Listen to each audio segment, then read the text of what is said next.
오늘 우리가 함께 상고할 말씀의 제목은 전염병입니다.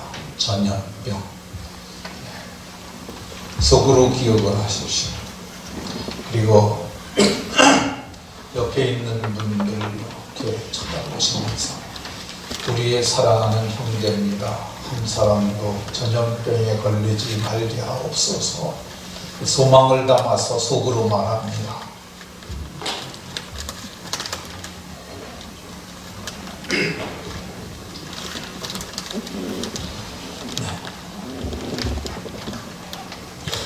세상에서 가장 귀한 것이 무엇이라고 생각하십니까? 사람들마다 가치를 어디에 두냐, 그 가치관에 따라서 다를 수 있습니다. 어떤 사람은 토리노 성당에 있는 예수님의 수의가 정말 귀한 보물이라고 말하는 사람도 있습니다. 대한민국 국보 제1호가 남대문이니까 그게 가장 큰 보물이라고 하는 사람들도 있을 것입니다. 내게 가장 귀한 것은 우리 조상 때부터 내려오던 것 무엇이라고 말할 수 있습니다. 또 사람들마다 현실에서 가장 필요한 것, 그것을 귀하다고 말할 수 있습니다. 어떤 사람은 뭐니 해도 머니가 제일 귀하다고 이렇게 말할 사람도 있을 것입니다. 그러면 성경은 이 세상에서 사람들에게 가장 귀한 것이 무엇이라고 말하느냐? 이게 가장 중요합니다. 성경은 이 마태복음 16장 26절에서 사람이 만일 온 천하를 얻고도 제 목숨을 잃으면 무엇이 유익하겠느냐? 온 천하를 얻고도 제 목숨을 잃으면 개인에게 있어서 가장 중요한 것은 자기 목숨입니다. 자기 목숨을 잃는다면 천하를 얻는다 한들 무슨 소용이 있겠습니까? 근데 이 귀중한 세상에 하나밖에 없는 이 생명이, 이 세상에 하나밖에 없는 이 생명이 눈에 보이지도 않는 코로나19라고 하는 그 바이러스에 의해서 생명을 잃는다면 얼마나 이거 안타깝고 속상하겠습니까? 중국에서는 이 코로나 바이러스에 걸린 사람이 8만 명이 넘었고 사망자가 3,000명이 넘었다고 합니다. 우리나라는 지금 7,000명을 넘어갔고 그리고 사망자가 48명에 이르게 됐습니다.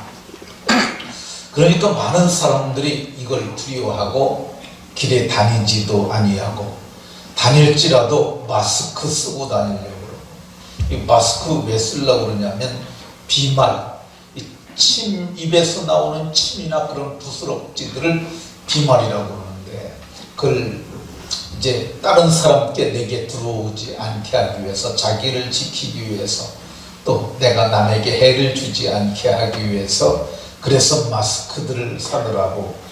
어떻게 세상에 참 마스크 대란이 다 일어납니까? 제 친구가 아들이 서울대학을 다녀요.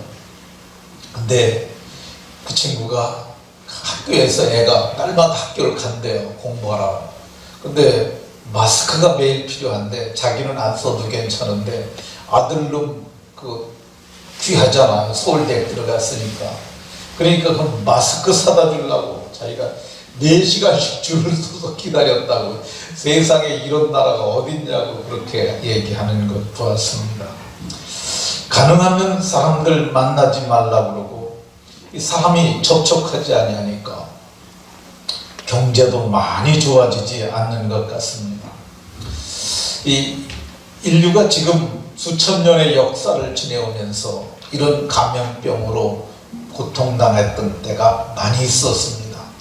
그 중에 대표적인 것, 유럽의 페스트라고 불리우는, 흑사병이라고도 불리우는 이 페스트에 의해서 유럽 인구의 2천만 명이 죽었는데 그게 유럽 인구의 30%였다고 합니다.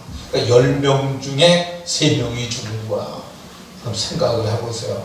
10명 중에 3명이 죽었으면 우리 주변에 죽은 사람이 많다는 거야. 근데 그게 계속적으로 번져나가요.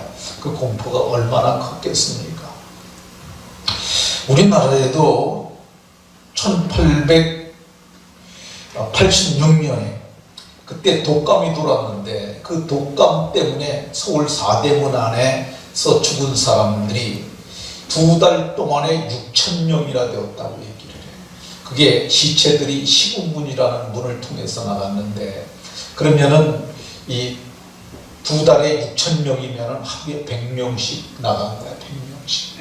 그럼 하루에 100명씩이면은 10시간 동안 나갔다면 1시간에 10명씩 5분 간격으로 죽은 시체들이 나갔어요.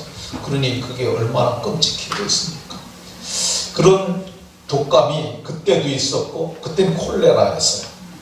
그리고 가장 심했던 것은 무호독감이라고 그러는 건데, 이게 영어로는 스페인 독감이라고 그러는데, 그때 이것으로 죽은 사람들이 세계 인구가 2천만 명 되었다고 합니다.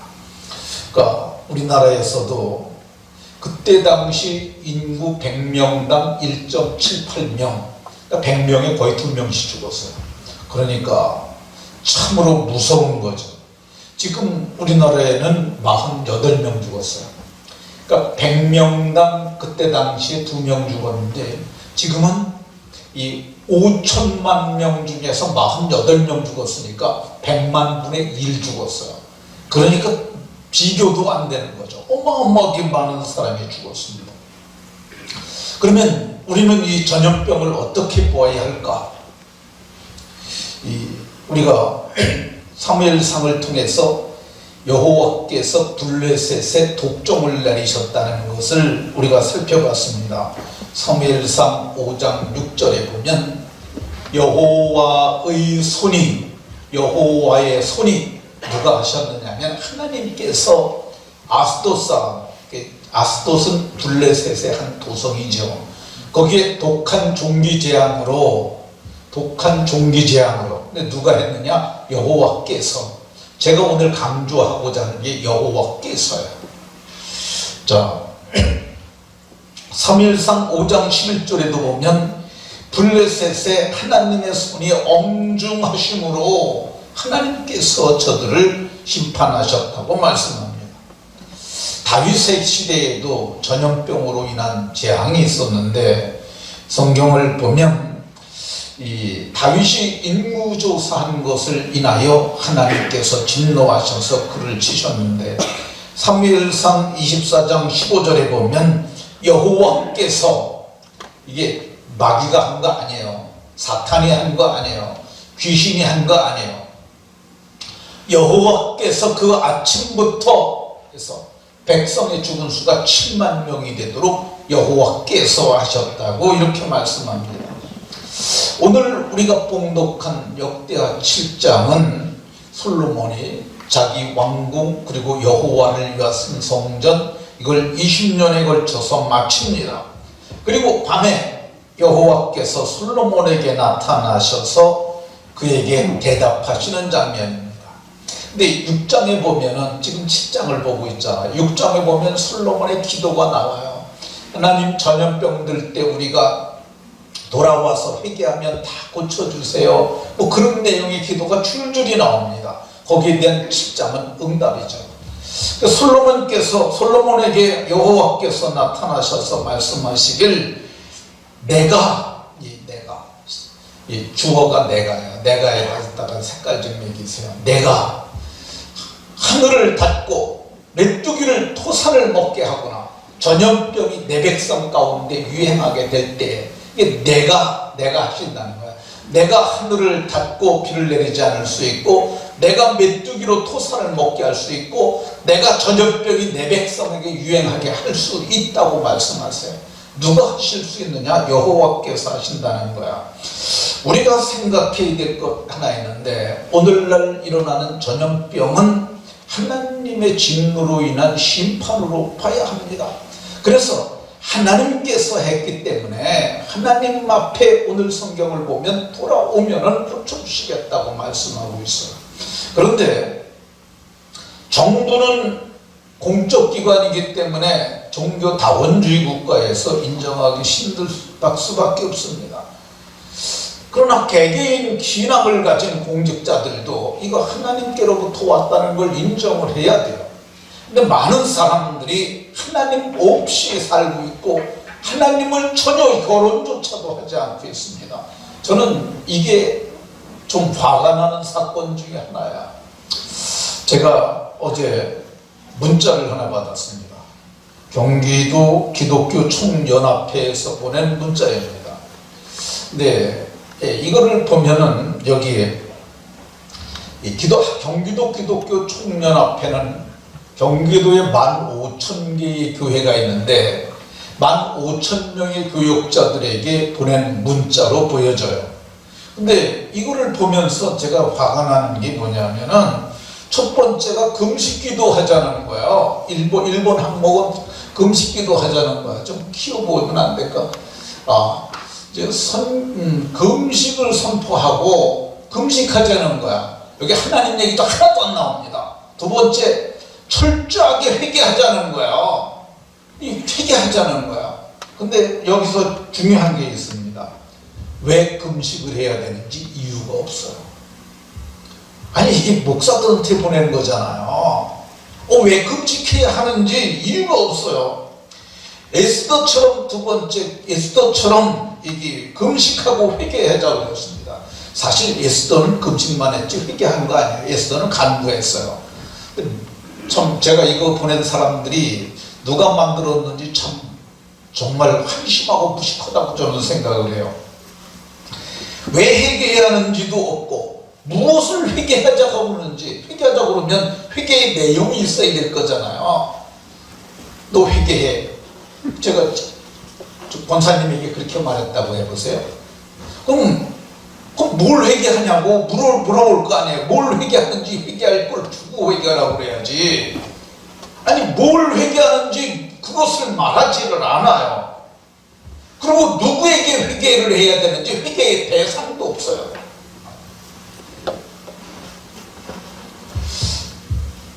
이거는 목사들에게 보내는 공문이에요. 교회에 보내는 공문이에요. 우리끼리인데 성경에 나와 있는 그대로 하나님께서 심판하셨으니까 우리가 하나님 앞에 회개하는 것이 마땅하다고 그렇게 말해야 하지 않습니까? 제가 이게 화가 나가지고 전화를 했어요.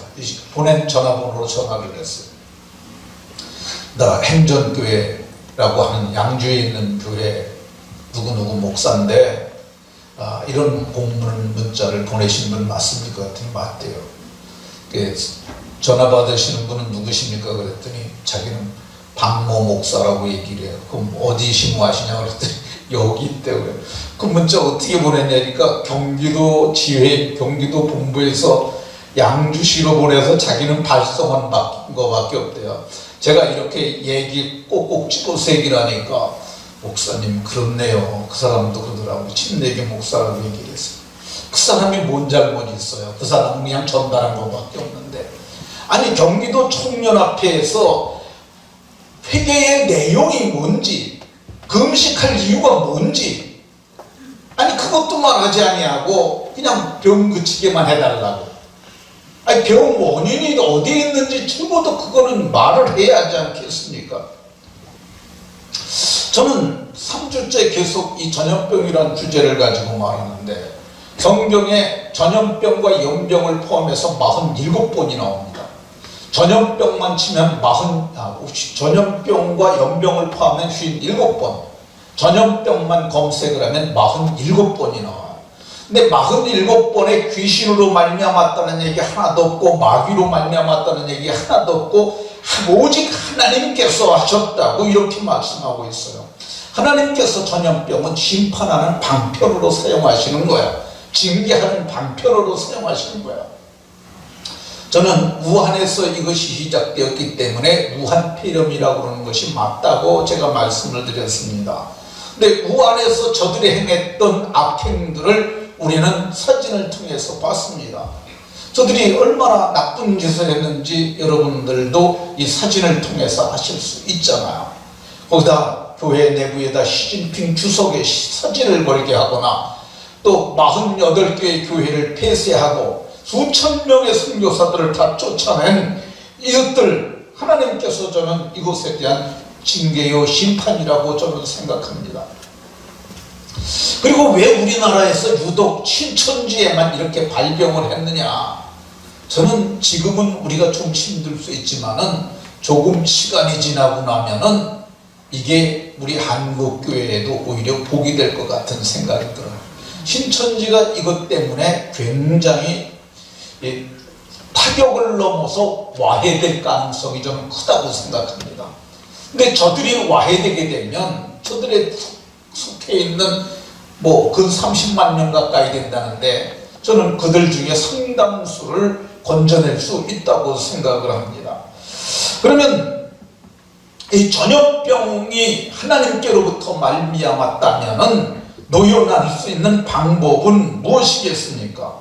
오늘 성경을 보게 되면 하나님께서 저들에게 솔로몬을 통해서 알려주시는 방법이 있는데, 내 백성이, 내 이름으로 일컫는 내 백성이 고칠 수 있다고 얘기를 하고 있어요.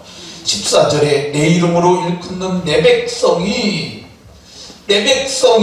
악한 길에서 떠나고 스스로 낮추고 내 얼굴을 찾아 기도하면 하나님께서 내가 하늘에서 듣고 하늘에서 들으신다고 말씀하고 있어요. 그들의 죄를 사하시고 또 그들의 땅을 고쳐주시겠다고 이렇게 말씀하고 있습니다. 하나님께서 오늘 말씀하시길 이 땅을 고치신다고 말씀하세요. 왜 병을 고쳐준다고 그러지 않고 땅을 고치신다고 말하느냐? 사람이 땅의 흙으로 지음받았기 때문에 그렇습니다.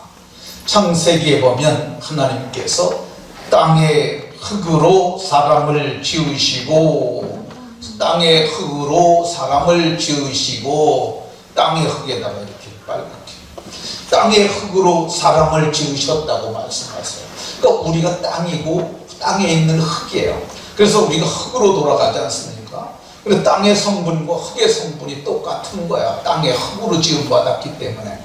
근데 땅의 흙으로 지음받지 않은 것이 있는데 생기라고 하는 거야. 그 코에 생기를 불어넣으시니 사람이 생명이 되었다, 이렇게 말씀하고 있습니다. 그 생명된 사람이 뭐냐? 사람이 생명됐다고 그러는데 이것이 속사람이에요. 속사람, 하나님께로부터 온 진정한 나고, 겉사람은 흙이에요. 그래서 겉사람은 늙습니다. 그리고 마침내 무너져요. 성경은 우리의 겉사람은 낡아지나 마침내는 이게 무너지게 되면 우리가 영원히 속사람이 살지 못하고 튀어나오게 되죠. 여기서 그게 죽음이에요. 근데 이 겉사람이 흙인데 땅을 고치게 되면 이 겉사람인 흙으로 지음받은 사람들도 고침받게 되기 때문에 하나님께서 땅을 고친다고 말씀하셨습니다. 그러면 하나님께서는 정말 고치실 능력이 있으실까? 성경을 보면 하나님이 천지를 창조하셨다고 말씀하세요. 천은 하늘이고요. 왜 천자까지 했어? 지자만 했었는데. 천은 하늘이고 지는 땅이에요. 우리 옛날에 하늘천, 따지 그러는데 땅지입니다. 땅지. 그러니까 땅을 하나님께서 창조하셨다고 그렇게 말씀하고 있습니다. 선지자 이사야도 이 부분에 대해서 중복하여 설명하기를, 하늘을 창조하신 이는 하나님이시니 그가 땅을 지으시고 그것을 만드셨으며, 성경이 그렇게 말씀하십니다. 하늘을 창조하신 이가 여호와시고 하나님이 그가 땅도 지으셨다고 이렇게 말씀하고 있어요.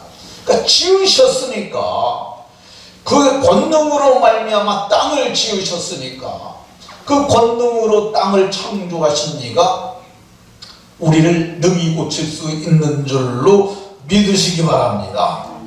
그러면 땅을 고치게 하는 존재가 누굴까? 하나님이 땅을 고치실 수 있지만은 하나님이 고치시지 못하는 이유가 있어요. 그 이유가 뭐냐면 하나님이 이 땅을 땅을 심판하셔서 전염병이나 기근을 내리실 적에는 거기에 대한 반응이 와야 고칠 수가 있어요. 그러니까 하나님은 공의의 하나님이세요. 이 공의라는 말은 잘한 자는 상을 주고 잘못한 자는 벌을 주는 게 하나님의 공의예요. 하나님의 공의가 가장 공명하게 드러나는 것은 십자가죠. 하나님이 우리를 사랑하시는데 우리를 사랑하시는데 저들이 죄를 범하였으니까 죄를 벌어야 되는데 저들이 죄로 영벌에 들어가면 아무 손이 없으니까 죄값으로 아들을 내어놓으신 그것이 십자가야. 그러니까 십자가는 어떤 것이냐? 하나님이 우리를 사랑해서 아들마저 내어주신 장소가 십자가고, 십자가는 하나님이 죄를 심판하시기 위하여 아들마저 죽이신 것이 그것이 바로 십자가야.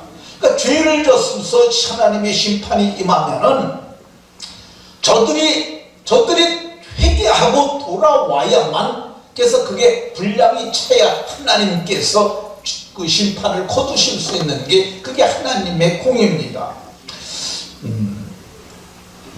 신약 성경에 보면 예수님께서 자기 고향에 가셨어요. 네, 거기 갔는데 그 사람들이 영접하지 아니하였어요. 아니, 영접하기는커녕 예수를 배척한지라 예수님을 배척했어요. 근데 예수님이 어떤 분이세요? 말로만 해도 병이 낫게 하시는 권능의 하나님이세요. 근데 그분께서 거기서는 아무 권능도 행하실 수 없어. 아니, 예수님이 권능을 행하실 수 없었다고 얘기를 해요. 왜 그렇습니까? 믿지 않고 배척하니까 예수님께서 권능을 행하실 수 없었고, 예수님이 믿기만 하면 고침을 받는데 믿지 않는 것을 이상히 여기셨다고 이렇게 말씀하고 있습니다. 그러니까 이렇게 하나님의 심판이 임할 때 우리의 반응이 있어야 되는데 14절에 내 이름으로 일컫는 내 백성이 해야 된다고 얘기를 하고 있습니다. 내 백성이 누구예요? 내 백성이 우리들이에요. 그러니까 하나님이 자기 백성을 저희 죄에서 구원하시려고 아들을 주셨고, 아드님은 십자가에서 우리를 위하여 대속하심으로 우리를 속량하셨는데, 우리를 예수의 피로 속량하시면서 우리를 하나님께로, 우리를 사서 자기 피로 사서 하나님께 드리는 거야. 그래서 우리는 성경이 말씀하시길 너희는 하나님의 것이라는 말이 그런 의미입니다. 그래서 세상 사람들을 하나님은 별로 그렇게 눈여겨보지 않으세요. 가장 지켜보시는 게, 눈동자처럼 지켜보시는 게 내 백성이야. 내 백성. 내 백성들에게 하나님이 요구하시는 것이 뭐냐? 악한 길에서 떠나면 땅을 고쳐주겠다고 말씀하세요. 악한 길. 그러면 성경에서 말하는 악한 길이 어떤 거냐?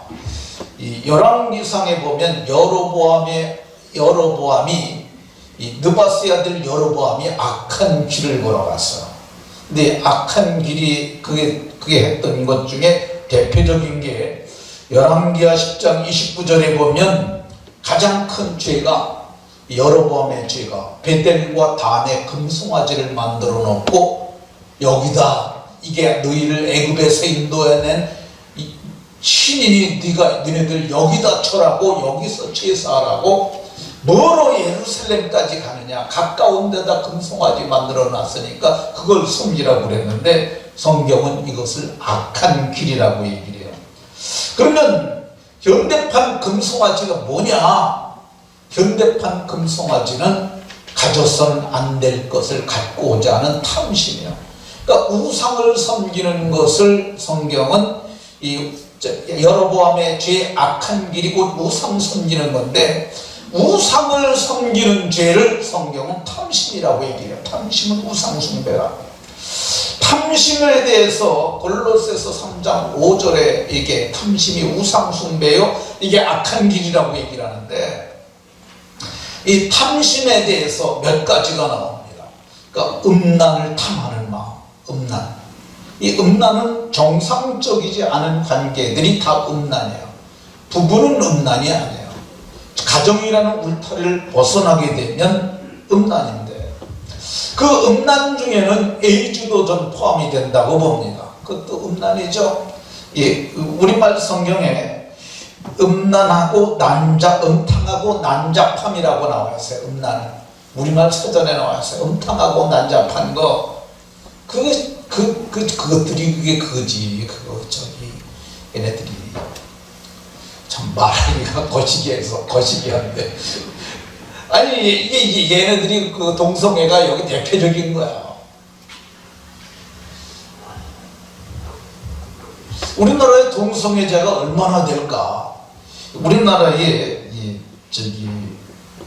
한국 에이즈 연맹이라는 데가 있습니다. 여기서 발표한 통계에 따지면 우리나라 인구의 3%에서 5% 정도가 거기 속한다고 그래요. 그래서 제가 아무리 해도 이게 말이 안 되는 것 같아가지고 이 사람들이 내놓은 통계를 보게 되면 이렇게 나옵니다.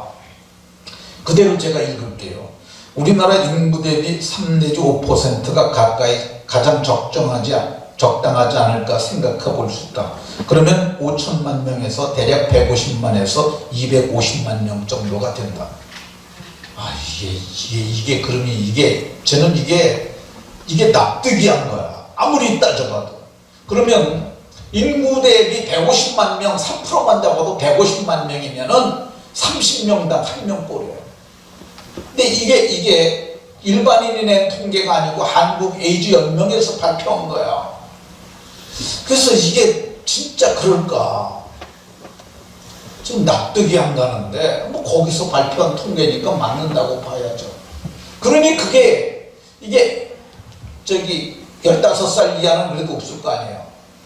70살 이하 없을 거 아니에요. 그리고 따지고 보면은 20명이 한 명꼴밖에 안 돼요.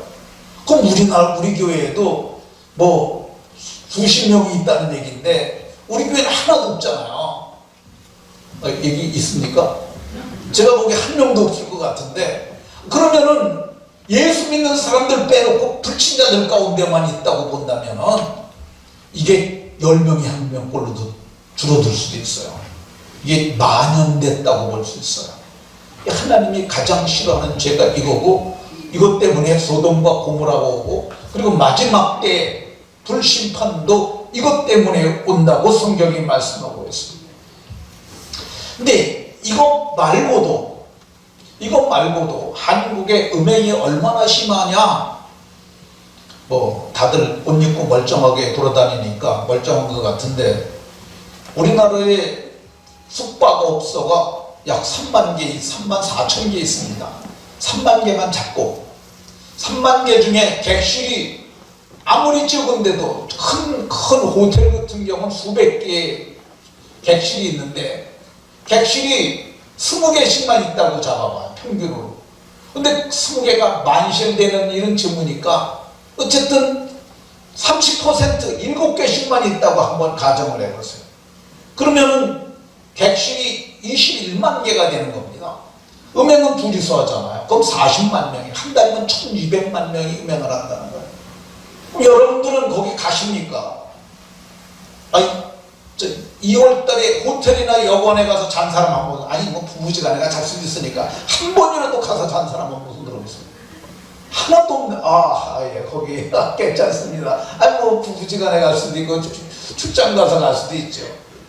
근데 우리는 기껏해야 한두 명에 불과한데, 그러면 1000만 명이 넘게 거기를 한 달에 한 번씩 이용을 한다면은, 그러면은 그게 거기도 애들 빼고 70세 이상 빼고라고 그러면은 그 비율이 아주 엄청나게 적어지는 거야. 그러니까 2명에 1명꼴, 3명에 1명꼴로 호텔이나 여관 같은 데 가서 음행을 위해서 숙박한다고, 뭐 물론 다른 용도도 있겠지만 대다수가 그렇게 한다고 볼 수 있습니다. 성경은 말하기를 이거 그치면 그치는 거야. 안 하는 게 그치는 거야. 이제부터 끊겠습니다 하면 하나님께서 땅을 고치시겠다고 말씀하세요. 자, 뒤에도 많지만 그거는 말하지 않겠고요. 14절에 또 우리가 스스로 낮추면 이 낮추면 하나님께서 땅을 고쳐주시겠다고 말씀하세요. 이 낮추는 게 뭐냐? 이 고개를 숙이는 게 낮추는 거죠. 이 높은 자리에서 좀 내려오는 게 낮추는 거야. 왜 우리가 낮춰야 되느냐? 교만해졌기 때문에 그렇습니다. 사람들이 어떻게 되면 교만해지냐 하면요, 돈이 많아지면 교만해집니다. 머리를 들고 빳빳해지고, 그리고 힘이 있으니까 이게 교만해지는 거야. 우리나라가 국력이 얼마만큼 세졌느냐? 일본하고 이제는 맞짱뜰만 합니다. 일본은 세계 3대 경제 대국이죠. 근데 우리도 뭐 10위권 하나 들어가는 데고, 어제 일본이 우리나라가 출입국 제한하니까 우리도 똑같이 했어요. 우리나라가 여태까지 세계 어느 나라에도 그거 한 적이 없어요. 근데 일본이 그러니까 그렇게 일본에게 맞짱 떴어요. 근데 우리가 사실 경제가 12위권 정도, 12위에서 12위를 왔다 갔다 합니다. 그리고 수출입 총액으로는 1조 달러를 넘어서 가지고, 그래갖고 우리가 어느 정도냐면은 세계 수출입 총액은 세계 7위예요. 그러니까 우리가 얼마나 잘 살게 됐습니까? 일본 가보면은 일본 사람들에 비해서 우리 한국 사람이 더 잘 산다고. 일본은 국가가 부자지 개인이 부자가 아니라는 말을 합니다. 그러니까 우리나라 사람들이 일본 사람들보다 못한 게 하나도 없는 거야.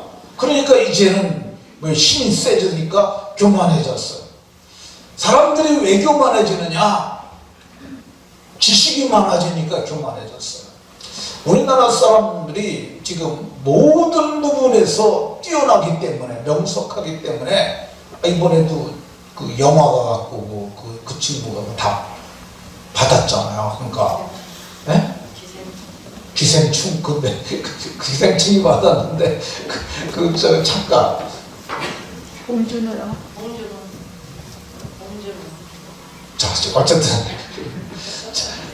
우리가 모든 분야에서 이제 세계의 두각을 나타내기 시작을 했어요.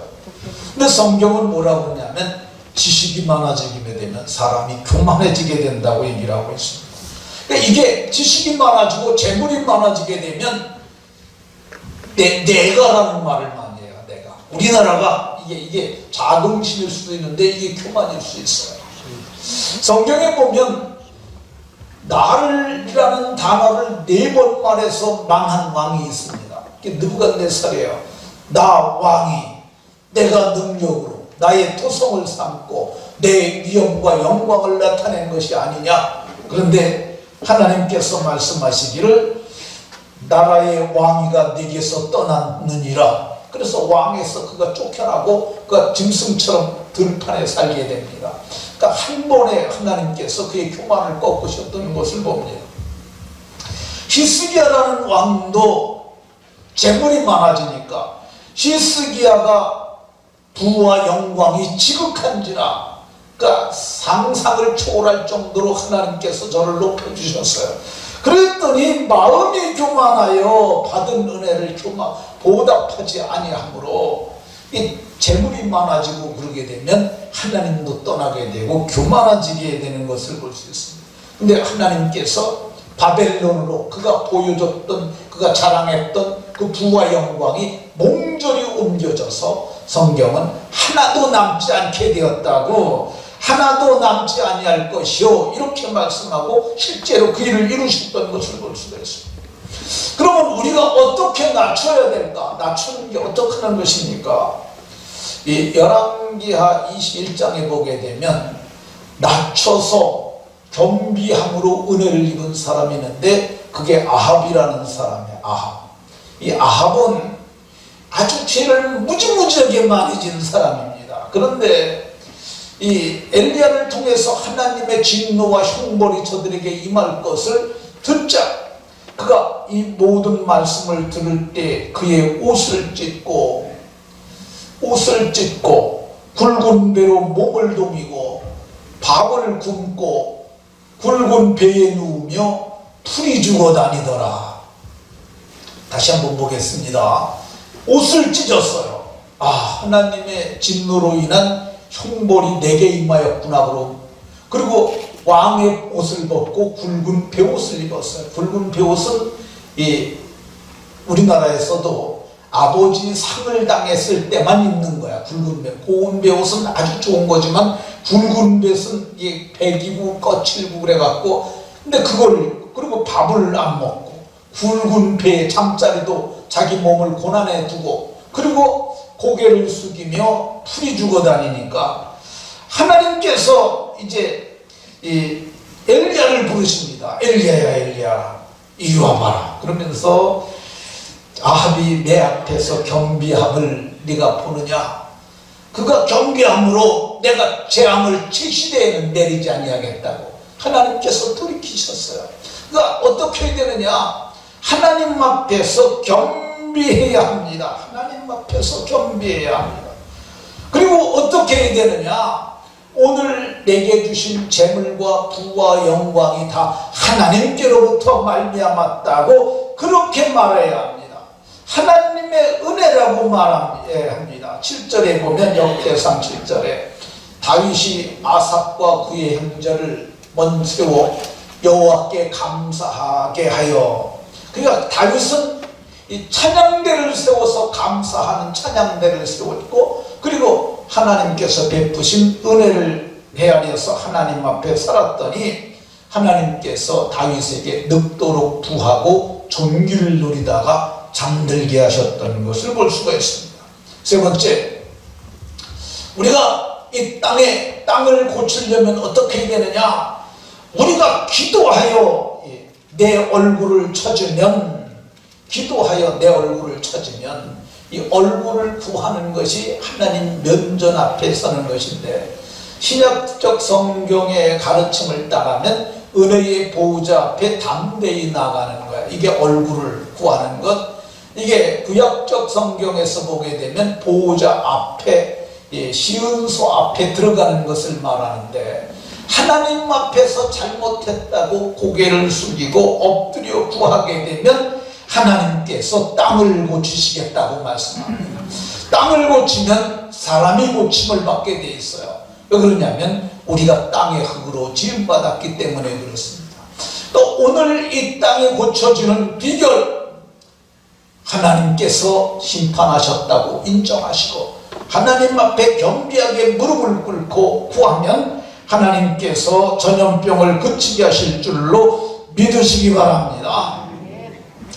이건 그리스도인으로, 그리고 우리는 대한민국의 백성으로 오늘 우리는 이 전염병을 어떻게 이기며 살아야 되겠느냐? 저는 정부가 하려는 대로 하는 것이 좋다고 생각합니다.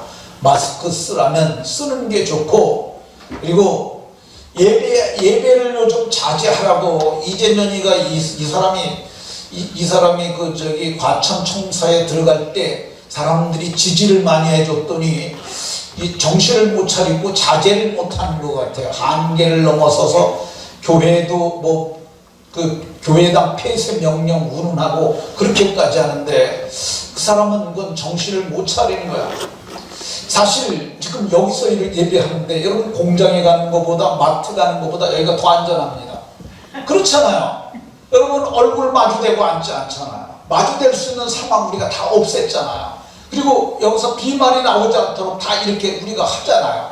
근데 저는 이 정도면 제가 보기에, 저는 여기 코로나19에 감염된 사람이 왔다 할지라도 저는 안전하다고 봅니다. 이렇게 이 정도 상태면 제가 보는 게 그래요. 근데 이렇게 교회가 최선을 다해서 이렇게 하게 되면 예배하는 걸 방해하지 말아야 합니다. 저는 이거는 정부도 예배하지 말라는 게 아니라 자제를 하는 거예요. 그래서 저희처럼 이렇게 기술적으로 하면은 제가 보기에는 계속 예배해도 문제가 없다고 생각이 듭니다. 그리고 이 전염병에 대해서 우리가 쫄지 말아야 합니다. 두려워하지 말아야 합니다. 그분이 우리 하나님이고 그분이 우리 아버지시고, 그리고 설사 우리 주변에 병든 자가 있다 할지라도 우리가 그들을 긍휼히 여기는 마음으로 그들을 대해하고, 그들이 죄가 있어 죽었다고 이렇게 말하면 안 됩니다. 성경에 예루살렘에서 실로암에서 망대가 무너져 죽은 18사람에 대해서 예수님께서 말씀하시길 그 사람들이 예루살렘 거민보다 죄가 더 많지 않다고 말씀하셨어요. 회개하라고 오히려 말씀하셨어요. 우리가 병이 들면 어떻게 되느냐? 병이 들어도 쫄지 말아야 합니다. 안 죽습니다. 진짜로 안 죽어요. 우리나라 의료진의 의료 수준이 제가 보기에 세계적으로 거의 탑에 들어가는 것 같아요. 그러니까 병 걸려도 안 죽어요. 걱정하지 마세요. 지금 우리나라에 48명 죽었잖아요.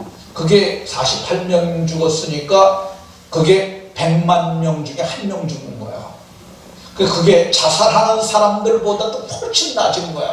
그러니까 안 죽는다고 생각해도 괜찮아요. 거의 안 죽어요.